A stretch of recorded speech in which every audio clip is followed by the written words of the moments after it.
from the Bartow Police Department. Their agency received information from men and women of the police department of inappropriate conduct by a police officer.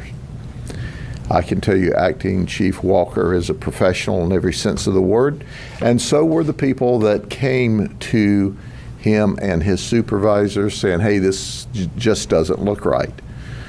They began looking into the event, and it appeared to them that this event happened outside the city of Bartow, so they did not have investigative jurisdiction. So they notified the sheriff's office. We work with the Bartow Police Department every day, and we're willing to work with them.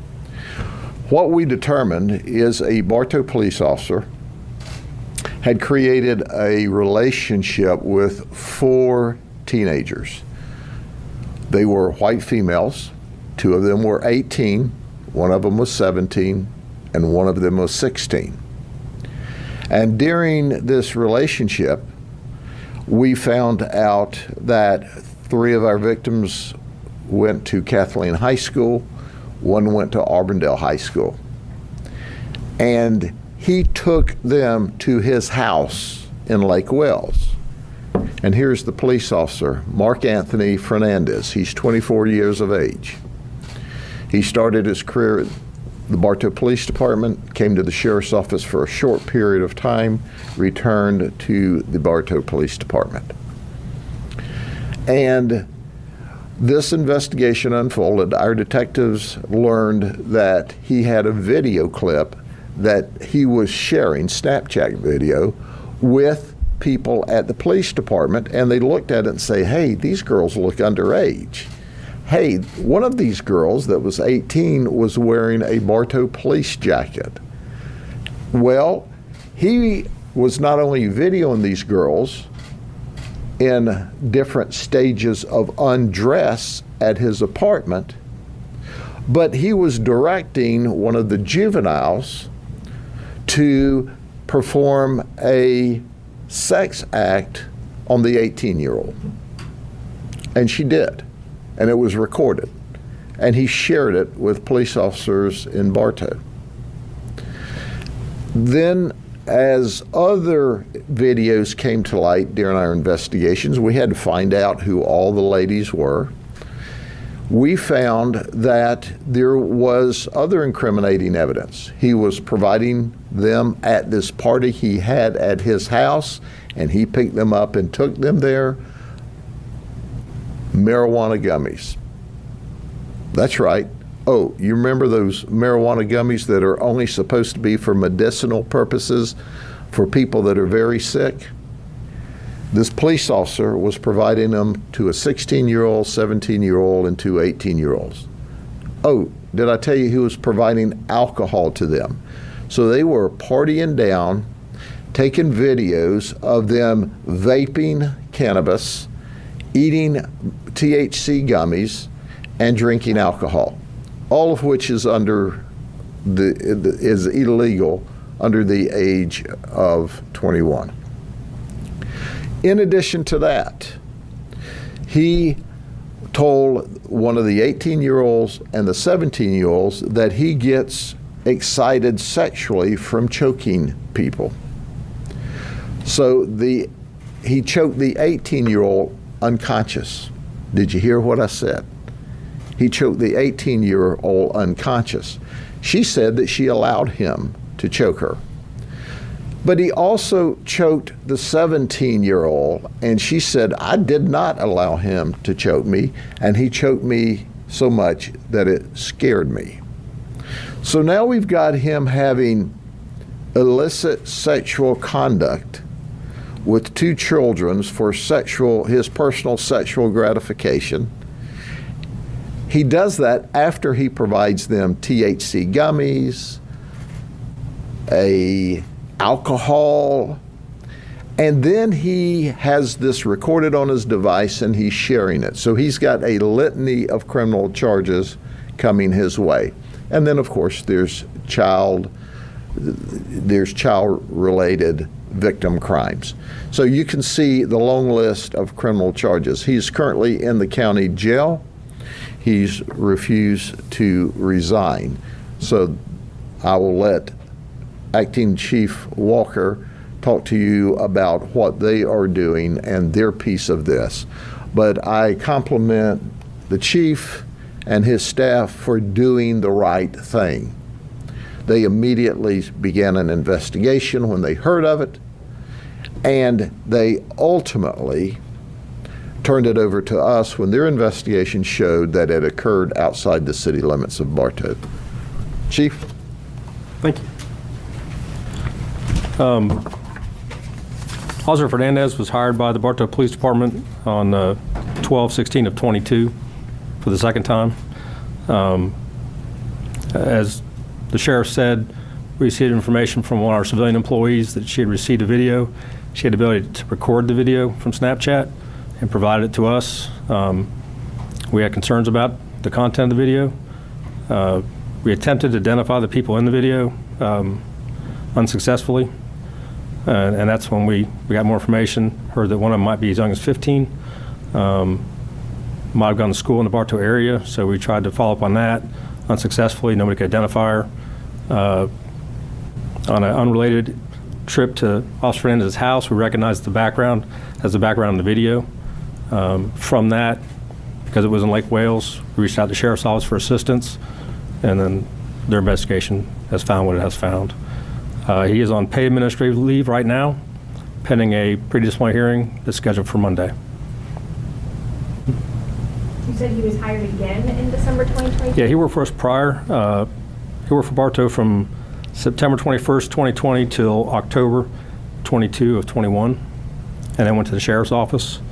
He worked for the Sheriff's Office from October 25 of 21 to December of 22, and then came back to work for us. Knowing that he worked for both of your agencies, I don't know if both of you want to speak or one would rather, just knowing that you entrust your officers, deputies, to protect the community, especially children or, young teens and adults in this case, how does it feel to have to respond to a situation like this with one of your own? It's very disappointing. We do very in-depth background checks. They go through psychological screening just to try to make sure we're picking the right candidates. But obviously, nothing's perfect, and people change, and it's very disappointing to see this happen.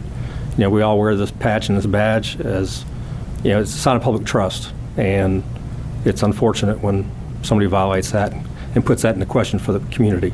We really don't want that, and that's why we do a good job of policing our own. We try to hold them very accountable. What was happening on Monday? I'm sorry, Chief. You said Monday was a hearing?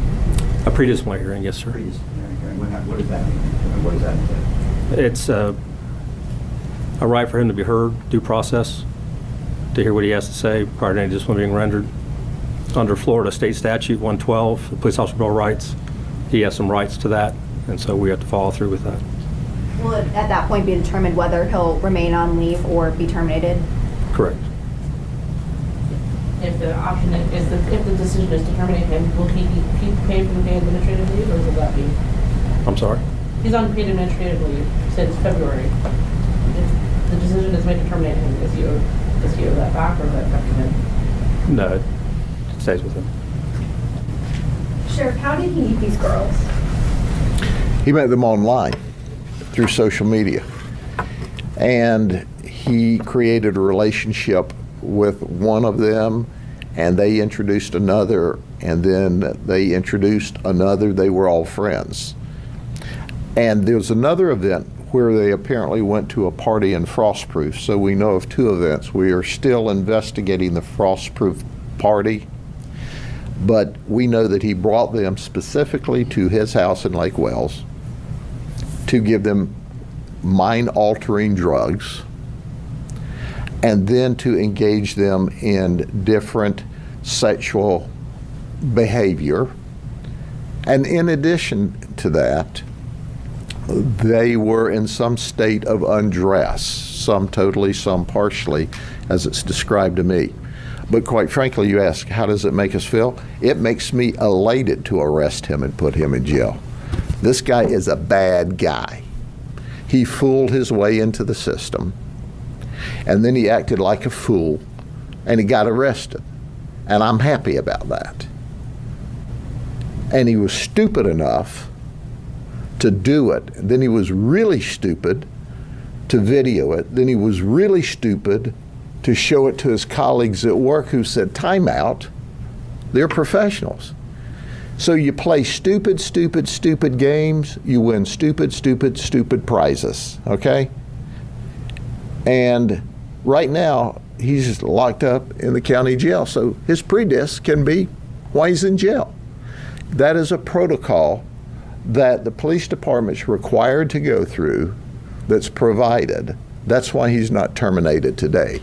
But you can rest assured that the Bartow Police Department, once they complete their due process, and if their due process shows what our criminal investigation showed, that if he doesn't resign, he will be terminated. And in any event, all of this is going to be reported to the FDLE system that's in place to oversee all law enforcement officers in the state of Florida.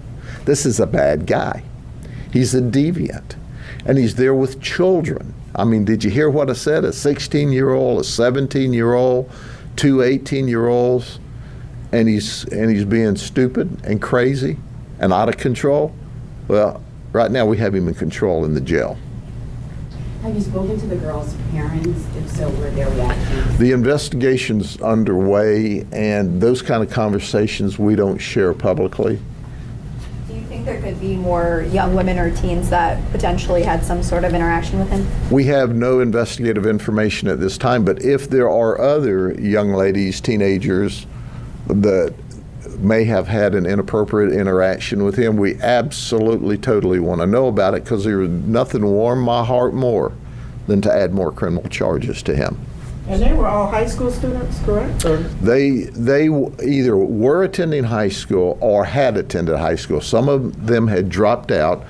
The three of them went to Kathleen High School. One of them attended Auburndale High School, but as I understand, some of them had dropped out, but that was their last school of attendance.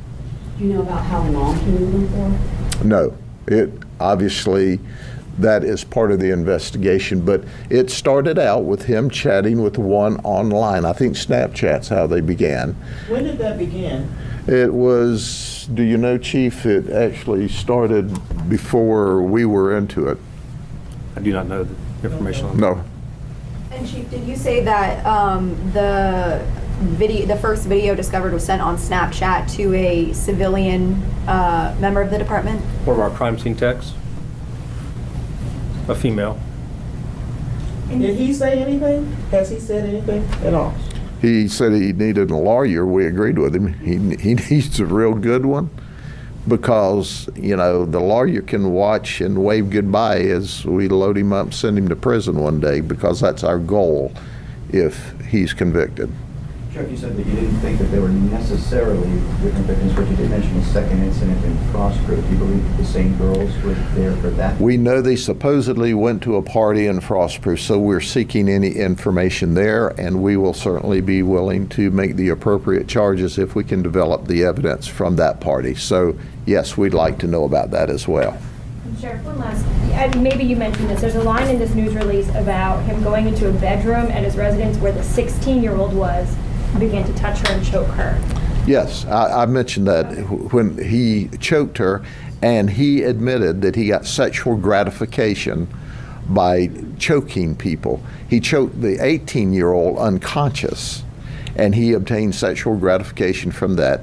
And he also choked the other child who is still a juvenile, under the age of 18.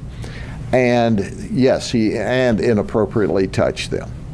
So, were there any other disciplinary actions or anything that was out of the ordinary with him before this came up? I can tell you he was involved in a officer-involved shooting that was totally legitimate. A man had robbed a place with a firearm in Highland City, and we were in pursuit of the guy when Bartow Police was called assessed us in that investigation, and they located him, and the guy pulled a gun on them, and he and his partner shot and ultimately killed the guy who had just committed the robbery with a firearm.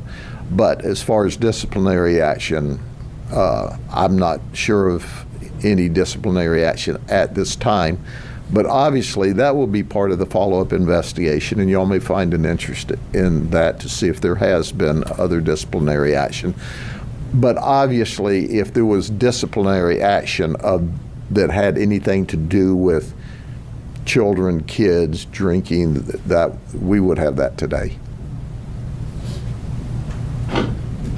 But it's unbelievable. You give polygraphs, you give psychologicals, you do background investigations, and still every now and then someone slips through the system. And what's important to point out, there's no other industry that gives polygraphs and psychological but law enforcement. So when you see that he got through the system, yeah, he did with this craziness that he did. But when you go to your doctor, to your dentist, put your kids in school, with other jobs of trust, your pharmacist, they don't stand up to psychologicals and polygraphs. So you just don't know what you don't know. But what we know about this guy, he's a bad guy. He's a sexual deviant. And he wanted to focus on young girls. And we have locked him up in jail